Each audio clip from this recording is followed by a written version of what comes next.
अगला प्रहार तुम्हारे सीने को चीर देगा पौंड्रक। क्षमा मांगो।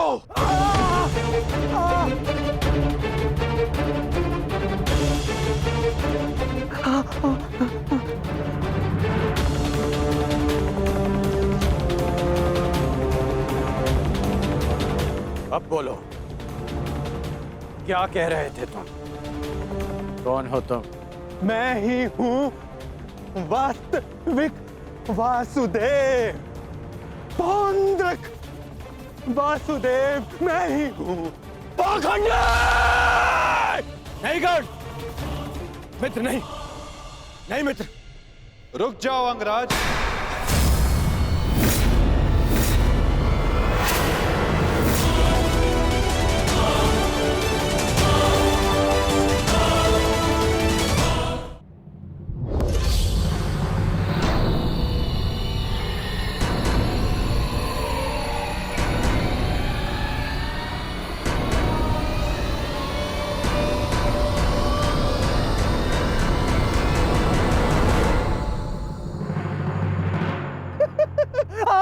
आ गया तू, चलिए आ गया।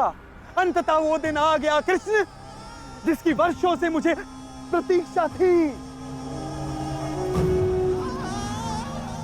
यदि अंत से पूर्व मनुष्य को उसकी भूल का भान हो जाए तो अच्छा ही होता है। अब तो तुम्हें विश्वास हो गया होगा कि वास्तविक वासुदेव कौन है। मैं ही हूं वास्तविक वासुदेव, पौंड्रक वासुदेव। इसलिए जिसका अधिकार आरंभ से केवल मेरा है, मुझे मेरा सुदर्शन चक्र दे दो कृष्ण। देने ही तो आया हूं तुम, परंतु चेतावनी, मैं तुम्हें बहुत अवसर दे चुका हूं पौंड्रक। तुम्हारे पाप का घड़ा भरता जा रहा है पौंड्रक। अब मेरा स्वांग रचना बंद करो। चुप कर छलिया कृष्ण।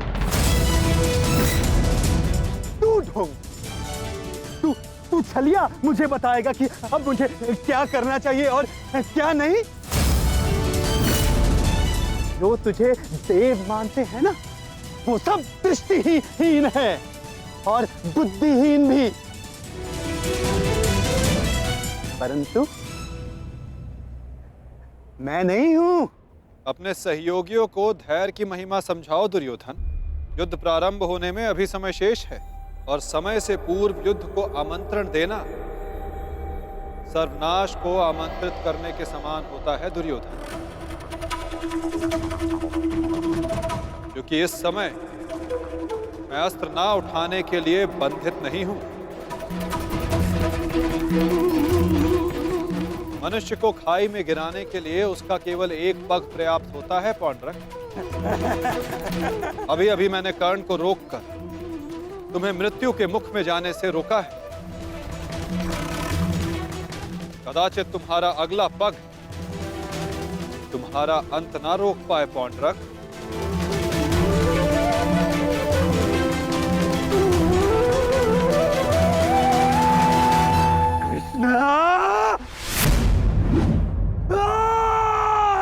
बंद कर ये भाषण छलिए।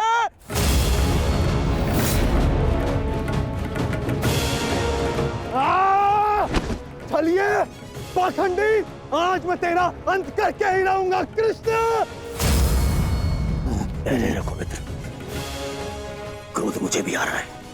अपने क्रोध को युद्ध के लिए बचा के रखो।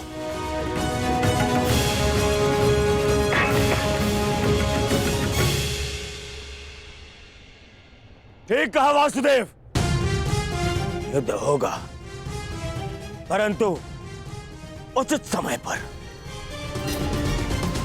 और उचित स्थान पर। उस महायुद्ध के प्रथम दिवस पर मैं आपको उत्तर अवश्य दूंगा।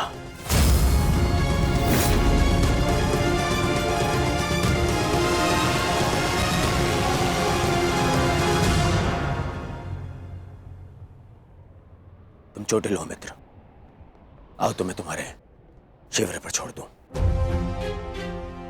आओ।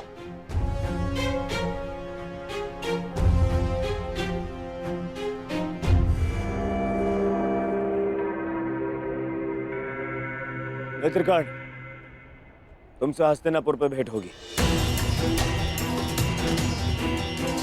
आशा है तब तक तुम अपने इस भ्रम से निकल जाओगे और तब तुम समझोगे कि मेरा चुनाव उचित था। आशा तो मुझे थी मित्र कि तुम अपने भ्रम से निकलकर वास्तविक शक्ति को पहचानोगे, परंतु अब कोई लाभ नहीं। जो हानि तुमने स्वयं को और हम सबको पहुंचानी थी, वो तुम पहुंचा चुके हो। चल मोटे, आज कृष्ण, मैं अपना सुदर्शन चक्र तुझसे लेकर रहूंगा, जिस पर आरंभ से केवल मेरा अधिकार था, है और रहेगा।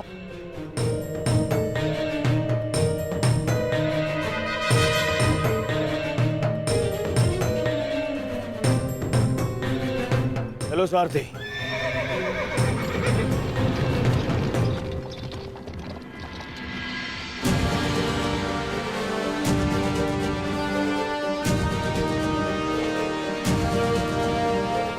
प्रणिपात वासुदेव,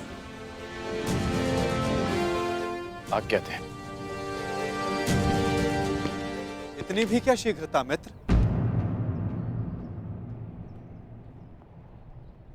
सारथी रह चुका हूं तुम्हारा। आज भी अपने रथी का मन पढ़ सकता है ये नटवर। समझता हूं कि तुम व्यथित हो। क्या अपने मन की बात अपने सारथी से नहीं कहोगे तुम?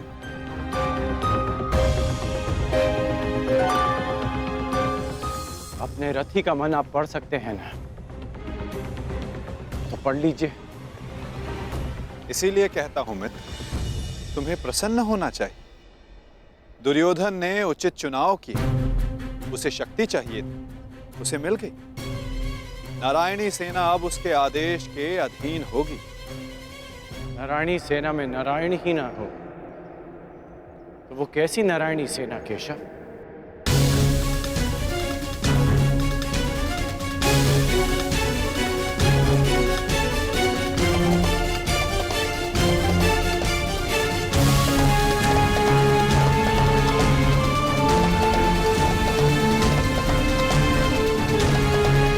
जो दुर्योधन ना पहचान सका, वो आप जानते हैं, और उसे मैं भी देख सकता हूं। जिस क्षण उसने आपको त्याग कर सेना को चुना, उसी क्षण उसने विजयश्री थाल में सजाकर पांडवों को भेंट कर दी।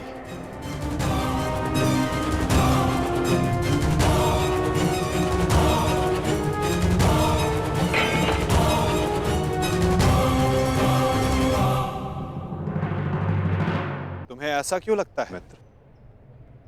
नारायणी सेना दुर्योधन के अधीन होने से उसकी शक्ति में वृद्धि अवश्य हुई है।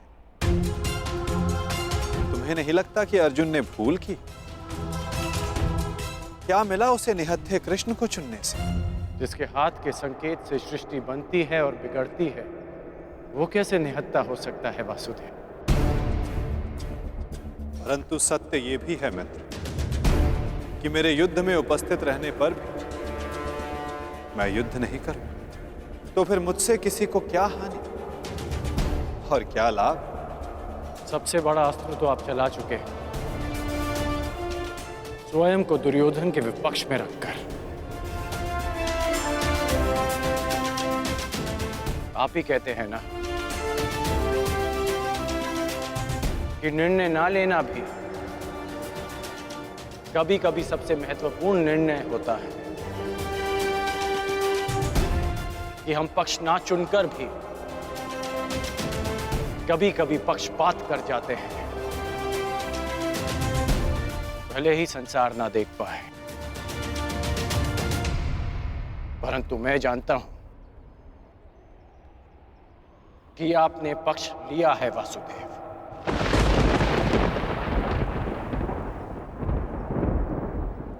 नहीं मित्र, मैं किसी का पक्ष नहीं लेता, ना किसी को चुनता हूं। लोग मुझे चुनते हैं या छोड़ते हैं। मानता हूं कि आपने किसी को नहीं चुना, परंतु आपने दुर्योधन को बाध्य किया कि वो आपको ना चुने।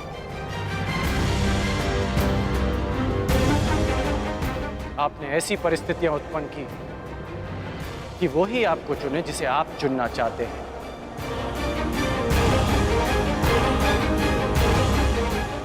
क्या ये एक प्रकार का पक्षपात नहीं वासुदेव? तुम्हारी यही प्रवृत्ति मुझे भाती है मित्र, और तुम्हें सबसे भिन्न बनाती। तुम बुद्धिमान और स्पष्टवादी भी।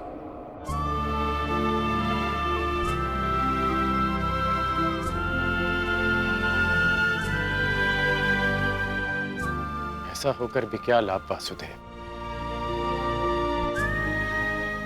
जब मैं आपका साथ ना पा सका।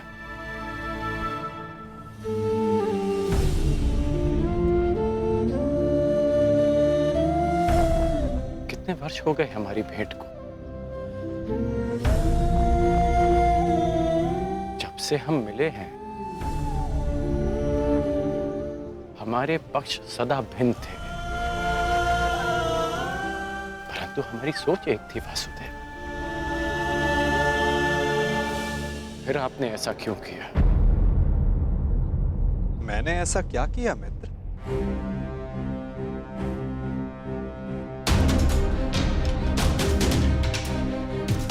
आप सब जानते हैं फिर भी ये प्रश्न कर रहे हैं। अब तो मान जाइए कि आप पक्षपाती हैं। कैसा पक्षपात अंगराज? विराट नगर में मैंने कौरवों और पांडवों को समान अवसर दिया कि द्वारका आकर मुझसे पहले जो समर्थन की मांग करेगा मैं उसी का समर्थन करूंगा। विराट नगर में जब आपने वचन दिया, वहां सब उपस्थित थे, परंतु द्वारका में जो घटित हुआ वो केवल दुर्योधन और अर्जुन ही जानते हैं। दुर्योधन को केवल आपने भ्रम दिया और शक्ति दी अर्जुन को।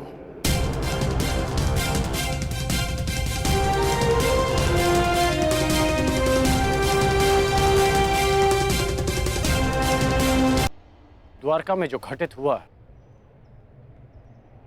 वो केवल दुर्योधन और अर्जुन ही जानते हैं। दुर्योधन को केवल आपने भ्रम दिया और शक्ति दी अर्जुन को। नारायणी सेना को चुनना दुर्योधन का चुनाव था मित्र। मैंने तो उसे केवल विकल्प दिया। अब दुर्योधन ने क्या चुना ये तो उसका निर्णय है। इसमें मैं क्या कर सकता था? आप जो कर सकते थे आपने किया माधव, और उसका परिणाम वही हुआ जो आप चाहते थे।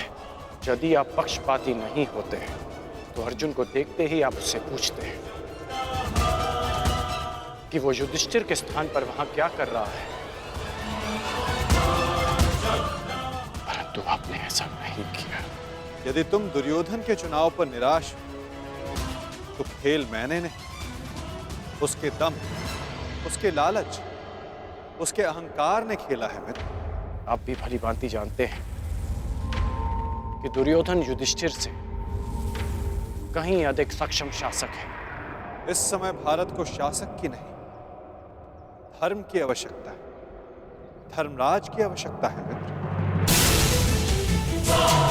फिर भी मैंने तुम्हारे तथाकथित सक्षम शासक को विकल्प दिए मित्र, जो विकल्प चुनने में ही चूक गया। वो कैसा सक्षम शासक मित्र? और मेरे विकल्प का क्या? आपने मुझे विकल्प क्यों नहीं दिया? कौरवों और पांडवों के मध्य आपने मुझे क्यों छोड़ दिया? क्या आपकी दृष्टि में मेरा कोई महत्व नहीं केशव? मैंने तो सदैव तुम्हें विकल्प दिए मित्र, अब तुमने ही मुझे नहीं चुना, तो उसके लिए तुम स्वयं उत्तरदायी। मैंने तो वर्षों पहले तुम्हारा सारथी बनना स्वीकार किया था मित्र, परंतु तुमने ही अलग मार्ग चुना। मैं तुम्हें सदा धर्म के लिए लड़ते देखना चाहता था, परंतु तुमने सदैव दुर्योधन के छल का साथ दिया। परंतु अब भी कुछ नहीं बिगड़ा, तुम्हारे लिए अब भी अवसर शेष है मित्र। तुम मनुष्य श्रेष्ठ हो, परंतु अनुचित स्थान पर उचित स्थान का चुनाव करो मित्र। ये विकल्प नहीं है माधव, और यदि आप इसी को विकल्प कहते हैं तो आप ऐसा विकल्प मुझे अनेक बार दे चुके हैं, और मैंने सदा आपसे कहा कि ऐसा संभव नहीं है। मुझे इस बात का खेद रहेगा कि आप मेरे साथ नहीं होंगे,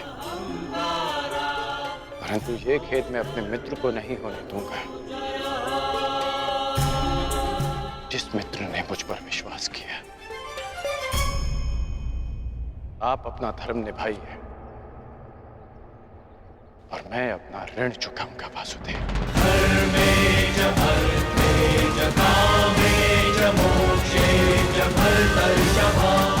युद्ध में भेंट होगी। प्रणिपात वासुदेव।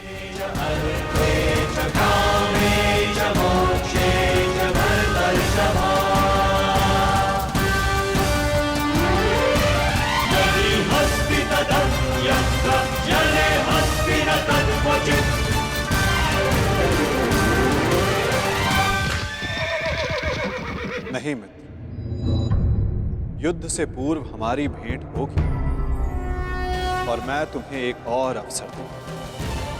तुम्हें आभास कराऊंगा कि जितना सम्मान तुम्हें चाहिए, उससे कहीं अधिक सम्मान के योग्य हो तुम।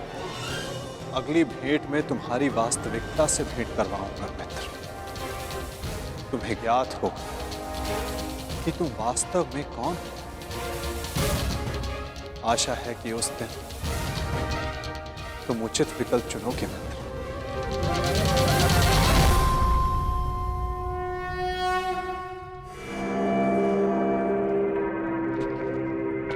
अमश्री,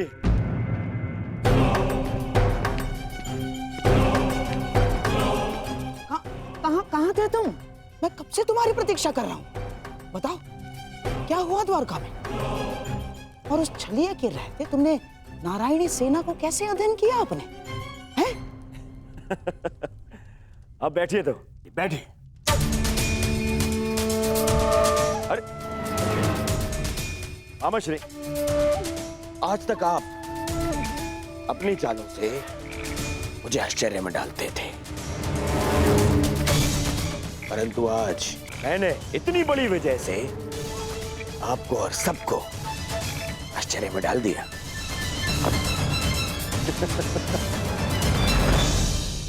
सब इतने प्रसन्न हैं मेरे इस निर्णय से, सवाए मेरे मित्र कर्ण के। समझ में नहीं आता उसे अभी भी ऐसा क्यों लगता है कि मुझे सेना को छोड़ के उसने हत्या कृष्ण को चुनना चाहिए था।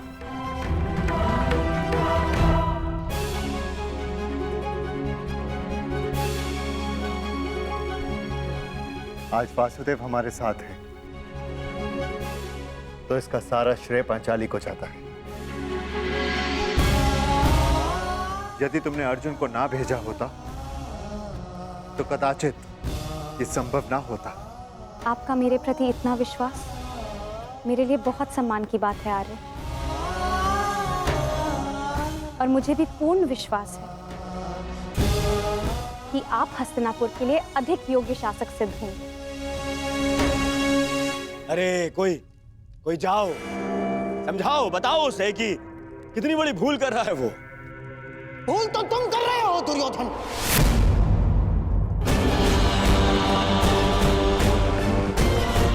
आज पहली बार मैं कर्ण से सहमत हूं। तुम्हें नारायणी सेना के स्थान पर कृष्ण को ही चुनना था। ये क्या कर लिया तुमने? अरे मैंने क्या किया मामाश्री?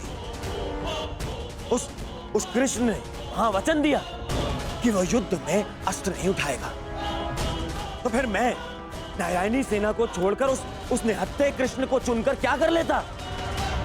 अब हमारे विरुद्ध पूरी नारायणी सेना होगी जो हर प्रकार की व्यूह रचना में निपुण है। हमें अपने सैनिकों को श्रेष्ठ प्रशिक्षण देना होगा। जब तक माधव हमारे साथ है नकुल, हमें किसी बात की चिंता करने की कोई आवश्यकता नहीं। यदि आज वो हमारे पक्ष में होता तो पांडवों के लिए नहीं, आज वो हमारे लिए रणनीति बनाता, हमारे लिए। उसका वास्तविक अस्त्र तो उसकी नीति ही है। वो कृष्ण कोई साधारण मनुष्य नहीं है ना। अरे महामायावी है वो, महामायावी। वो समय को अपने मुताबिक चलाना जानता है, और इतना ही नहीं, वो अपने पक्ष के अनुसार परिस्थितियां भी बदल देता है। समझ गए? इसीलिए हम आरंभ से चाहते थे कि पांडवों से कैसे अलग कर दिया जाए उस छलिए को, परंतु तुमने इतना बड़ा अवसर गवा दिया। क्या किया ये है? क्या कर दिया ये तुमने? अरे समझ में नहीं आता है मुझे, क्यों सब उस कृष्ण से इतना भयभीत हैं? क्यों? कुछ नहीं बिगाड़ पाएगा वो। अब तो उसकी सेना भी मेरे अधीन है। कुछ नहीं बिगाड़ पाएगा वो। देखो दुर्योधन, अब इस बात पर वाद विवाद करके समय व्यर्थ करने से कोई लाभ नहीं। जो हानि होनी थी वो तो हो चुकी। अब इस हानि की भरपाई करने का समय आ गया है। उचित कहा आर्य। अब चाहे जो हो जाए, कौरवों की पराजय निश्चित है, क्योंकि ये धर्म युद्ध है। विजय धर्म की ही होगी, और वासुदेव के हमारे पक्ष में आने के साथ साथ न्याय और धर्म भी हमारे पक्ष में है। विजय हमारी होगी।